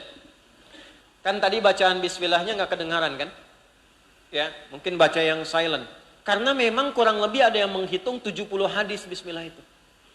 70 ini cara bacanya dibagi 4. Ada yang jahar. Bismillahirrahmanirrahim. Alhamdulillahi rabbil alamin. Jahar. Ada yang sir, silent. Bismillahirrahmanirrahim. Alhamdulillahi rabbil alamin. Silent. Nah, kalau silent, sir, itu dibacanya nggak harus ditempelin ke mic. Bismillahirrahmanirrahim. Alhamdulillahi rabbil alamin. Nah, itu sama aja jahar, Joni. Sama aja jahar diperdengarkan, ya. Nah, kalau silent, cukup diri sendiri yang dengar. Kalau di Mekah itu kedengaran karena mic-nya begitu peka. Yang ketiga, itu nggak dibaca sama sekali. Langsung. Alhamdulillahi rabbil alamin. Ar-Rahmanir Rahim. Maliki yaumiddin. Langsung. Yang keempat, riwayat sahabat Abu Hurairah, nanti ada di Al-Bukhari. Dan dipraktekkan Imam Sudais, Syekh Sudais ketika datang ke Istiqlal. Rakaat pertama baca dengan jahar. Bismillahirrahmanirrahim. Rakaat keduanya langsung dibaca hamdalah tanpa dibaca bismillah. Alhamdulillahi rabbil alamin. 4 cara. Nah itu ada riwayatnya. Ada asbabun nuzulnya, ada asbabul wurudnya. Nabi mempraktekkan kapan, di mana baca jahar, di mana baca sir, kapan tidak dibaca. Itu ada 4 pilihannya. Nah saat Anda praktekkan, kan nggak mungkin dibaca 4-4-nya. Oh enggak Ustadz, Masjid Baitul Ma'mur itu sunnah muakkad, sunnah banget. Mengumpulkan semuanya. Ya, karena alirannya sunnah komprehensif, kami baca 4-4-nya. Maka imamnya mulai besok dia baca. Bismillahirrahmanirrahim. Bismillahirrahmanirrahim. Nggak dibaca sama sekali. Nggak bisa. Dia harus pilih salah satu. Maka Imam Abu Hanifah dan Imam Malik memilih untuk langsung Alhamdulillahirrabbilalamin. Maka Imam Asy-Syafi'i muridnya Imam Malik. Imam Abu Hanifah wafat 150 Hijrah. Imam Malik lahir tahun 93 Hijrah. Saat Imam Abu Hanifah meninggal, Imam Syafi'i lahir 150 Hijrah. Maka Imam Asy-Syafi'i memilih jahar. Bismillahirrahmanirrahim. Imam Ahmad muridnya Imam Asy-Syafi'i yang lahir tahun 163 Hijrah. Menengahi, mengambil yang terakhir tuh. Disilentkan. Bismillahirrahmanirrahim. Alhamdulillahi rabbil alamin. Ketika dipilih itu, dipilih salah satu untuk diamalkan, maka bahasa Arabnya ma dhahaba ilaihi. Ma dhahaba ilaihi Syafi'i yang dipilih oleh Imam Asy-Syafi'i. Ma dhahaba ilaihi Malik yang dipilih oleh Imam Malik. Ma dhahaba ilaihi Ahmad yang dipilih oleh Imam Ahmad bin Hanbal. Kepanjangan ma dhahaba ilaihi disingkat madhab. Itu singkatan. Jadi madhab itu bukan kelompok, bukan pikiran. Itu pilihan salah satu yang harus dipilih, yang jalurnya tersambung ke Nabi, nyambungnya ke Nabi juga. Jadi Anda jangan katakan begini, pilih madhab, pilih Nabi. Huh? Nah itu, maaf, itu perbandingan yang tidak tepat. Pertanyaan yang salah. Karena nggak mungkin mengakses langsung ke Nabi. Kalau saya langsung sama Rasulullah, kapan ketemunya Cepi? Cepi itu singkatan, cepat pikirkan. Ya. Cepat pikirkan. Ya. Kapan ketemu Nabi? Ya nggak mungkin. Maka kata Imam Muslim, beliau menulis kitab Sahih Muslim. Ada 9 jilid syarah Imam An-Nawawi. Buka jilid pertamanya. Ya, dari sejak mukaddimah itu dikutip pendapat ulama Ibnu Sirin yang sanadnya tersambung sampai ke atas. Maka disebutkan oleh Imam Muslim rahimahullahu taala babul isnad minad-din. Maka dikatakan semua laulal isnad laqalan nasu ma yasha. Kalau nggak ada ketersambungan sampai ke Nabi, semua orang akan mengungkapkan apa yang dia pikirkan, semua keluar. Dan agama ini bukan kreativitas. Mesti ada sanad untuk menjaga orisinalitas keislaman. Maka semua yang kita kerjakan, cari nyambung ke Nabi. Paling gampang lihat ulama. Nggak mungkin langsung aksesnya ke Nabi. Nah, yang dari Nabi diajarkan ke sahabat, sahabat mengajarkan ke tabi'in, di antara tabi'in itu ada yang cepat menghafal dan bisa menuliskan. Kalau dulu sahabat itu ingatannya kuat, jarang menulis. Apa yang disampaikan ingat. Dan hebatnya mereka ingat dalam kepalanya sampai hatinya. Kalau sekarang kan ingat di luar kepala. Saya hafal Ustaz di luar kepala, itu belum hafal. Karena masih di luar. Nah zaman sahabat ingatan masih banyak karena maksiatnya tipis. Zaman kekinian maksiat kebanyakan. Sehingga banyak lupanya. Nah di zaman tabi'in sudah diantisipasi. Setelah itu muncul 4 bintang dari ulama. Yang ingatannya begitu kuat dan bisa mendokumentasikan ingatan lewat tulisan. Dikodifikasikan. 4 ini Imam Abu Hanifah An-Nu'man, Imam Malik bin Anas, Imam Muhammad bin Idris Asy-Syafi'i, Imam Ahmad bin Hanbal. Maka mereka mendokumentasikan ingatan dan pelajaran yang tersambung ke atas lewat kitab mereka. Nah kita itu ngaji lewat situ semuanya nyambung. Maka jangan dikatakan begini, pilih Imam Syafi'i, pilih Rasulullah. Pilih Umar, pilih Nabi. Nggak mungkin Umar mencontohkan yang bukan dari Nabi, itu mustahil. Maka caranya bagaimana? Caranya kita belajar. Kalaupun pilih salah satu, maka pelajari ilmunya supaya kita bisa memahami. Oh, kalau kawan saya mempraktekkan yang itu, berarti kawan saya sedang mengambil jalur yang ini. Kalau saya pilih yang ini, berarti saya pilih yang mempraktekkan jalur yang ini. Bismillahirrahmanirrahim. Imam dijaharkan. Oh, dia ngambil riwayat yang ini dipopulerkan Imam Asy-Syafi'i. Bismillahirrahmanirrahim. Alhamdulillahi Rabbil Alamin. Oh, ini jalurnya yang ini. Maka makmum nggak ada masalah. Bismillahirrahmanirrahim. NU nih. Alhamdulillahi Rabbil Alamin. Muhammadiyah nih. NU Muhammadiyah belum ada zaman Nabi. Dibuat untuk memudahkan kita berinteraksi, beraktivitas, bertoleransi. Nah, jadi kalau paham ilmunya, insya Allah tidak akan terjadi gesekan-gesekan satu tubuh kita. Saya jadi panitia waktu di Mekah, petugas menyambut jemaah haji pertama Indonesia. Datang waktu Isya, ingat betul saya sampai sekarang, 2010. Ya, itu begitu saya nyambut Isya, Imam Syekh Sudes. Istau. Kita bilang di hati udah tahu. Ya. Pak. Takbir dong. Allahu Akbar. Bismillahirrahmanirrahim. Alhamdulillahi Rabbil Alamin. Itu komentar jamaah samping saya pertama, iki imamnya Muhammadiyah ya. Udah cuma Muhammadiyah cabang Masjidil Haram tuh. Iki imamnya Muhammadiyah katanya. Alhamdulillah. Tapi kan alhamdulillah nggak ada yang protes, karena nggak ada yang instruksi. Nggak ada yang instruksi, subhanallah nggak ada. Di Mekah tuh baik-baik aja. Kenapa saat pulang jadi pada rame? Maka kita pelajari. Kunut, yang kunut ini jalurnya, hadisnya ini nih. Di Al-Bukhari ini, di An-Nasai ini, di At-Tirmidzi ini. Nabi mengajarkan kalimatnya kepada cucunya Al-Hasan. Seperti yang dibacakan tadi. Kalau sendirian, Allahumma hdini fiman hadait. Kalau jamaah, Allahumma hdina fiman hadait. Wa'afina fiman. Wa tawallana fiman. Wa barik lana fima a'tait. Maka Ibnu Umar memviralkan, Ibnu Abbas memviralkan. Nabi mengajarkan, kadang dipraktikkan, kadang tidak. Maka dilihat oleh para ulama, ada hadis lain, sahabat mengalami sholat di belakang Nabi, di belakang Abu Bakar, di belakang Omar, di belakang Utsman, di belakang Ali. Ternyata pengalamannya nggak baca kunut saat dengan Nabi. Di masa dia sholat. Sahabat lain sholat di belakang Nabi, baca kunut. Yang ini sholat di belakang Nabi, Nabi nggak kunut. Maka yang diviralkan subuhnya nggak pakai kunut. Ya, ada di mana? Di hadis riwayat An-Nasai. Maka yang diviralkan oleh ini nggak kunut. Ulama menyimpulkan, kata Imam Malik, kata Imam Asy-Syafi'i, karena Nabi pernah kunut, kami kunut. Imam Malik memilih kunutnya sebelum rukuk pada rakaat yang terakhir. Subuh, rakaat kedua. Sebelum rukuk, kunut dulu. Kunutnya silent. Tidak dijaharkan. Imam Asy-Syafi'i memilih riwayat yang jahar. Ba'da rukuk, rakaat terakhir, dikeraskan suaranya. Imam siapa lagi? Ya, Imam Abu Hanifah saya memilih yang tidak kunut. Karena asalnya kunut tidak ada. Ada kejadian di Bi'r Ma'unah, 70 orang sahabat Nabi dieksekusi. Nabi kemudian langsung memohon kepada Allah. Dalam salat subuhnya di Al-Bukhari, bahkan sampai maghribnya, subuhnya, maghribnya. Riwayat lain 5 waktu salat, Nabi minta kepada Allah Subhanahu wa taala. Ya, Allahumma la'an zakwan, Allahumma adzibhum, dan seterusnya. Sampai sebulan dilakukan, turunlah Quran surah ketiga Ali Imran di ayat 128. Laisa laka minal amri syai'un aw yatuba 'alaihim aw yu'adzibahum fa innahum zalimun. Berhenti Nabi sallallahu alaihi wasallam dalam satu riwayat tidak kunut lagi. Maka redaksinya diganti, diajarkan kepada Al-Hasan menjadi Allahumma hdina fiman hadait, dan seterusnya. Riwayat ini mengatakan tidak kunut lagi. Maka kata Imam Abu Hanifah, kami tidak kunut.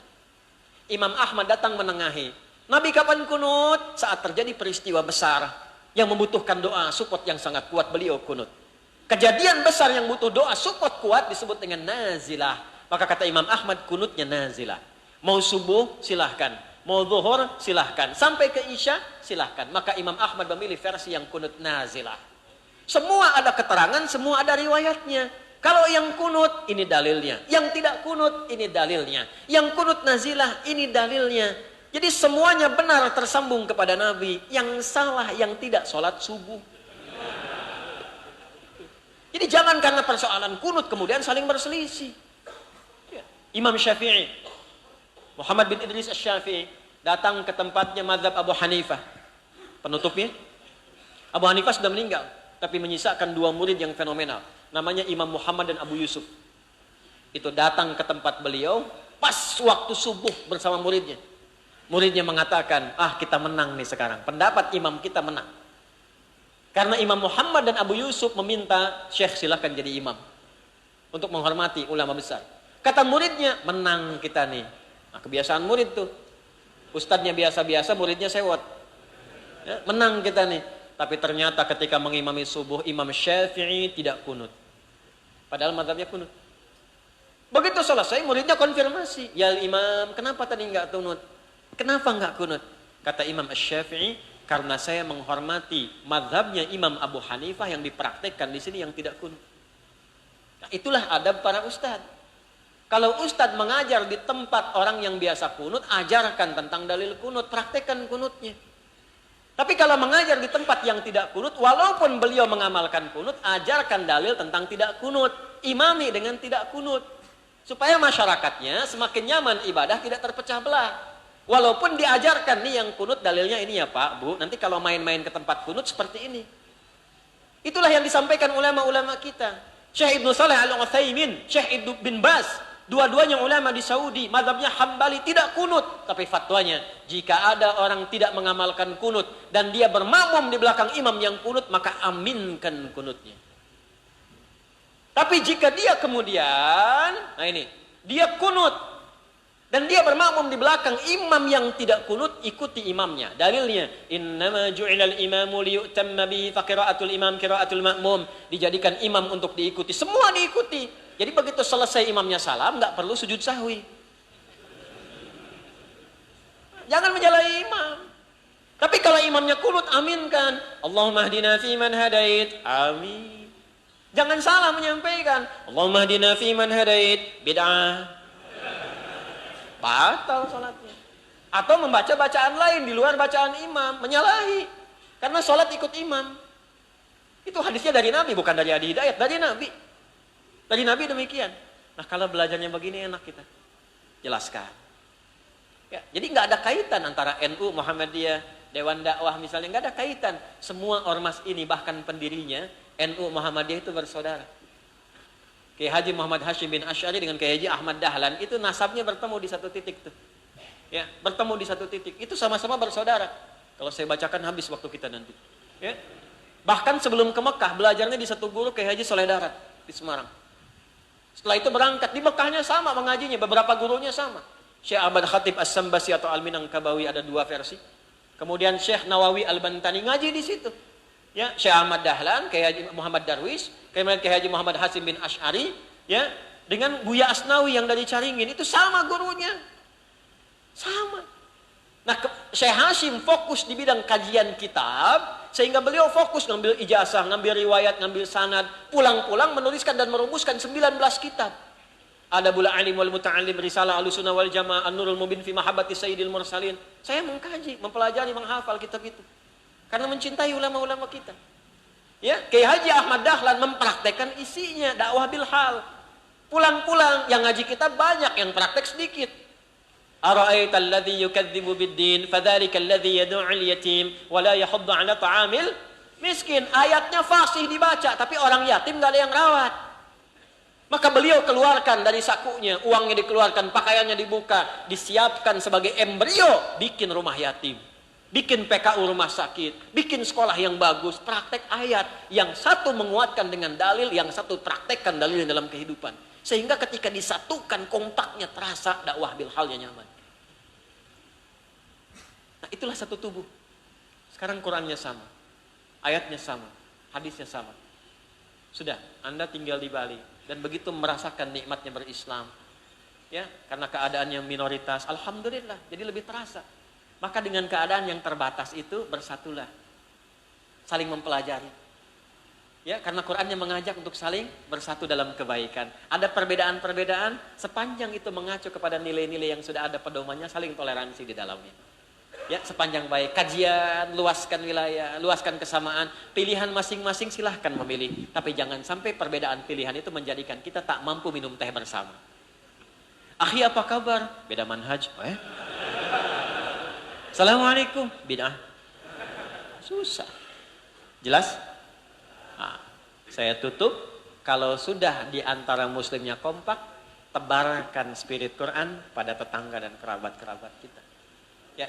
Praktekkan hadis-hadis dan ayat-ayat yang indah tentang interaksi. Fikih Mekah pakai di sini. Makanya ngajinya jangan tinggi-tinggi. Fikih Mekah itu kan fikih minoritas. Ya, 10 tahun Nabi diajarkan, 3 tahun pembukaan, jadi 13 tahun. Itu dulu pelajari. Ini kan beda-beda tugasnya, ada yang di DPRD, ya kan? Di birokrasi, ada yang di masyarakat, pebisnis, fikih Mekah pakai. Bagaimana bergaul, Masya Allah. Ayatnya pendek-pendek tuh, tapi toleransinya dalam sekali. Kan tetangga kayak tadi ya. Ya Masya Allah, ucapkan terima kasih. Terima kasih. Ya, mudah-mudahan ini sehat-sehat semuanya. Kami dengan lonceng tadi diingatkan supaya sholat syuruk, karena pas waktunya waktu syuruk, ya. Nah, itu ya enak masak makanan, ingat hadisnya, siapa yang masak makanan, maka bagilah tetangganya walaupun hanya kuahnya, ya. Nah, tapi jangan baca terjemahan, nanti salah. Anda masak opor ayam, ayamnya Anda makan, kuahnya bagi tetangga. Tetangga tanya, Pak kok cuma kuahnya? Maaf, hadis Nabi. Maaf. Anda yang salah, Nabi yang jadi tersangka. Ya kan? Maksud Nabi itu, kalau Anda bikin bumbu-bumbu, masak, tercium bau, ternyata yang dimasak itu tidak sesuai dengan baunya. Bumbunya rendang, tapi rendangnya itu masaknya singkong. Ya, bagi itu supaya nggak salah paham. Tapi hadisnya tidak pernah mengatakan kalau tetangga Anda Muslim saja, nggak ada. Masya Allah, ada yang Hindu, ada yang lainnya, ada yang Muslim, masak, bagi, jangan dilewati. Yang Muslim dikasih, yang bukan Muslim tidak dikasih. Tanya dia, baunya enak ya Pak? Emang enak sih, cuman sayang Anda kafir. Oh, nggak boleh. Dosa itu, dosa. Bahkan dicatat salah dosa. La ikraha fiddin, nggak boleh maksa orang. Mengajarkan kekerasan itu langsung dituliskan dosa. Masak, bagikan, ketok pintunya. Begitu diketok, selamat pagi, ini ada rizki, silahkan dicoba rendang. Satu panci itu, ya Masya Allah. Silahkan, mudah-mudahan berkenan. Bapak baik sekali. Saya bukan baik, Islam yang mengajarkan saya untuk berbagi. Kenal Islam. Besok pancinya dipulangkan, udah bisa Assalamualaikum. Assalamualaikum Pak Haji. Itu. Padahal Anda belum haji, cuma pakai peci aja kan. Ya, tapi sudah bisa salam. Alhamdulillah hidayah. Dikembalikan pancinya, rendangnya enak sekali. Terima kasih Pak Haji. Sama-sama, sedikit saja rezeki. Pak Haji mau numpang tanya, kira-kira hari ini Islam mengajarkan berbagi lagi enggak? Gitu. Kita tuh lengkap dalam Islam tuh, Masya Allah. Tuh tumbuhan kan, ini musim-musim pohon berbuah tuh. Anda punya rambutan ya, saya tutup. Rambutan Anda buahnya ke tetangga tuh. Itu jangan tunggu minta. Jangan tunggu minta, datangi ketuk. Pagi Pak, pagi. Mohon maaf, itu ada pohon rambutan. Iya punya Bapak kan, betul pohonnya punya saya. Cuman bagian yang ini buahnya ke Bapak. Nggak usah tunggu minta izin ya Pak ya. Nggak usah tunggu minta izin. Bapak kalau mau petik aja. Mau udah merah, kuning atau masih hijau Bapak suka, petik aja. Aturan dari mana itu? Islam yang mengajarkan saya. Nabi Muhammad mengatakan jangan sampai tetangga cuman menikmati pandangan buahnya dan sulit dengan sampahnya. Maka itu hakun mustarak kata Nabi Muhammad, itu hak bersama. Bapak silahkan ambil senyamannya dan mohon maaf kalau ada sampah-sampah yang mungkin menyulitkan. Nyaman. Nyaman. Cuman itu hukum pepohonan. Kadang-kadang tetangga nggak tahu saat ayam Anda main ke pekarangan dia. Sembelih tuh. Pagi-pagi dia bikin status kan, enak betul jadi tetangga orang Islam. Nah itulah akhlak. Semoga Allah menyatukan kita dalam kebaikan. Semoga Allah memuliakan kita, memberkahi kita. Maafkan saya yang belum bisa menyampaikan sesuatu dengan baik, sehingga kadang-kadang mungkin ada banyak salah yang saya sampaikan. Mohon kalau ada yang salah bisa dikoreksi, tinggalkan pendapat saya yang keliru. Ambil ustadz-ustadz lainnya lebih baik. Jika saya mengajar belum mampu mendekatkan Anda kepada Allah, tinggalkan saya, cari ustadz lain yang lebih baik. Tapi saya mohon pada Anda, jaga diri kita baik-baik. Jangan bikin banyak dosa. Cukup setan sebagai musuh.